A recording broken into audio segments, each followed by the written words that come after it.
আসসালামাইকুম, কে অবস্থা তোমাদের সবার? আশা করছি তোমরা সবাই অনেক অনেক ভালো আছো। তো আজকে আমি তোমাদের জন্য নিয়ে এলাম তোমাদের পদার্থবিজ্ঞান বইয়ের গতি চ্যাপ্টারটা।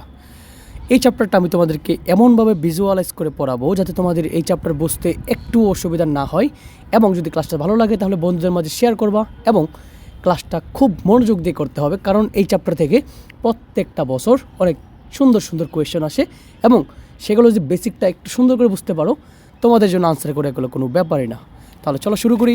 প্রথমত, গতি জিনিসটা কি? ধরো তুমি একটা বাসের মধ্যে আছো, সাপোজ আমি একটা গাড়ি আঁকলাম এবং তুমি এই গাড়ির মধ্যে বসে আছো।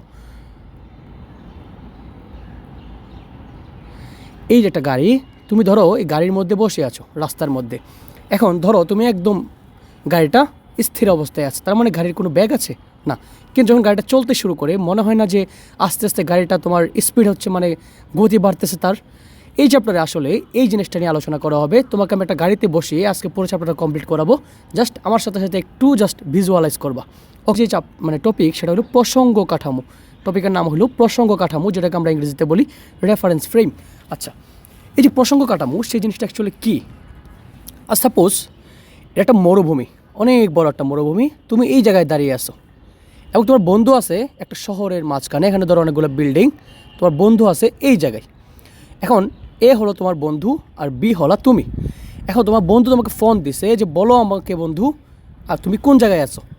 এখন সাপোজ তোমার কাছে কোনো জিপিএস এসব কিছুই নাই, জিপিএস তোমার কাছে নাই, কিছুই নাই, লোকেশন টোকেশন পাঠানোর কোনো ওয়ে নাই। তুমি তোমার বন্ধুকে কী বলবা? তুমি বলতে পারো যে বন্ধু আমি মরুভূমির মধ্যে আছি। বন্ধুকে তোমাকে খুঁজে পাবে এত সহজে? না, সে পুরোটা মরুভূমি ঘুরে যদি তোমার কাছে আসতে পারে তাহলে আসতে পারবে। কিন্তু যদি এখানে একটা বড় একটা বিল্ডিং থাকতো, মরুভূমির মাঝখানে বড় একটা বিল্ডিং, ধরো বড় একটা বিল্ডিং বা বড় একটা গাছ থাকলো, তাহলে তুমি বলতে পারতে তাকে যে বন্ধু আমি একটা বিশাল গাছের পাশে মরুভূমির মধ্যে দাঁড়িয়ে আছি। তাহলে কিন্তু সে তোমাকে খুঁজেই পাবে খুব সহজে।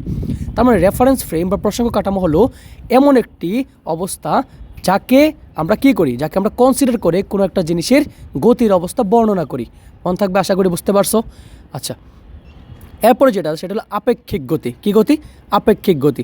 এখন ধরো এটা একটা গাড়ি এবং এটা একটা গাড়ি। এখন সাপোজ এই গাড়িতে তোমার বউ বসে আছে এবং এই গাড়িতে তুমি বসে আছো। তোমার গাড়ি যাচ্ছে 10 মিটার পার সেকেন্ডে, তোমার বউয়ের গাড়ি যাচ্ছে 10 মিটার পার সেকেন্ডে, তোমার গাড়িও যাচ্ছে কত? 10 মিটার পার সেকেন্ডে। তাহলে অ্যাকচুয়ালি কী দেখবা? তোমার সাপেক্ষে তুমি কি তাকে দেখবা না? সে আসলে স্থির অবস্থায় বসে আছে। একটু চোখ বন্ধ করে কল্পনা করো। আচ্ছা, তাহলে আর পরে আমরা যেটা দেখব সেটা হলো, এখন ধরো তোমার বউ 10-এই আছে, তুমি যেতেছো 5 মিটার পার সেকেন্ডে। আচ্ছা, একটু পরে কী মনে হবে? তোমার বউ সামনে চলে যাচ্ছে তোমাকে রেখে। আচ্ছা, আরেকটা সিনারিও কল্পনা করি। এখন ধরো তোমার বউ যাচ্ছে 10 মিটার পার সেকেন্ডে আর তুমি যাচ্ছ 15 মিটার পার সেকেন্ডে। এখন অ্যাকচুয়ালি কী মনে হবে? তুমি ওকে রেখে চলে যাচ্ছ। আসলে একটা আমি তোমাদেরকে এই জিনিসটা বোঝাইতে চাইতেছি যে একজনের সাপেক্ষে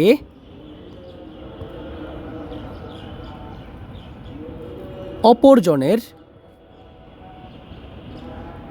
যে গতি তার নাম আপেক্ষিক গতি। আচ্ছা, লিখে দিলাম, এটাকে আমি এই জায়গায় লিখি, ওয়েট, তার নাম আপেক্ষিক গতি। বোঝা গেছে? তাহলে তোমার সাপেক্ষে তোমার বউয়ের যে গতি সেটা হলো আপেক্ষিক গতি, তোমার বউয়ের সাপেক্ষে তোমার যে গতি সেটাও আপেক্ষিক গতি।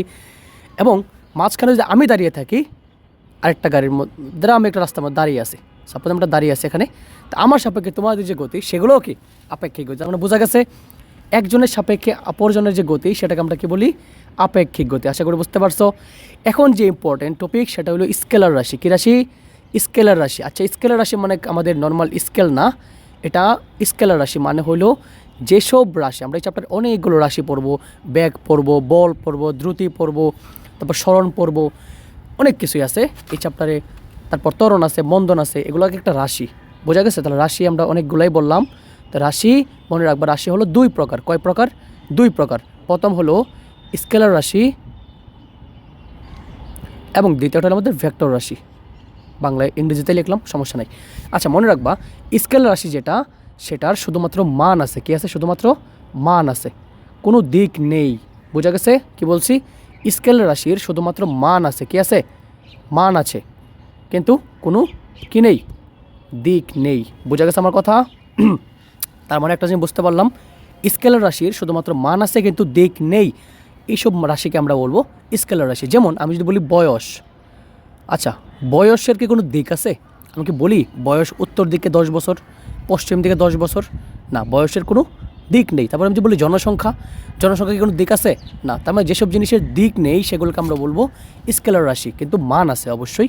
আচ্ছা, এখন আমরা দেখব ভেক্টর রাশি। কী রাশি? ভেক্টর রাশি। তো ভেক্টর রাশি কি? যেসব রাশির মানও আছে আবার কি আছে, দিকও আছে, তাদেরকে আমরা কি বলবো?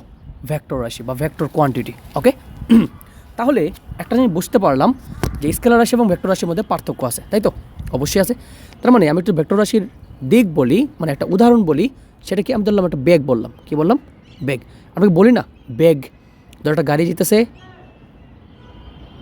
এই গাড়িটা এই দিকে যেতেছে, তার মানে এই দিক বরাবর যে ব্যাগ, সেটাকে আমি যেটা মান দেই 10 মিটার পার সেকেন্ড, এবং সেটা ধরো আমাদের টান দিকে যাচ্ছে। তাহলে দেখো তো, আমি ব্যাগকে কিন্তু বিশ্লেষণ করার জন্য আমাকে দিক এবং মান দুইটাই লাগতেছে। তার মানে এটাকে আমরা কী বলবো? ভেক্টর রাশি।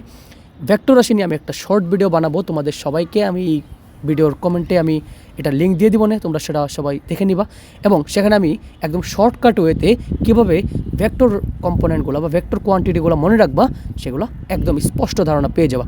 তাহলে থ্যাঙ্কস আমাদের প্রথম পার্ট দেখার জন্য। পরবর্তী ক্লাস দেখার জন্য তোমাদের সবাইকে ওয়েলকাম, এবং শীঘ্রই সেই ক্লাসটা আপলোড করে দেওয়া হবে। ধন্যবাদ সবাইকে।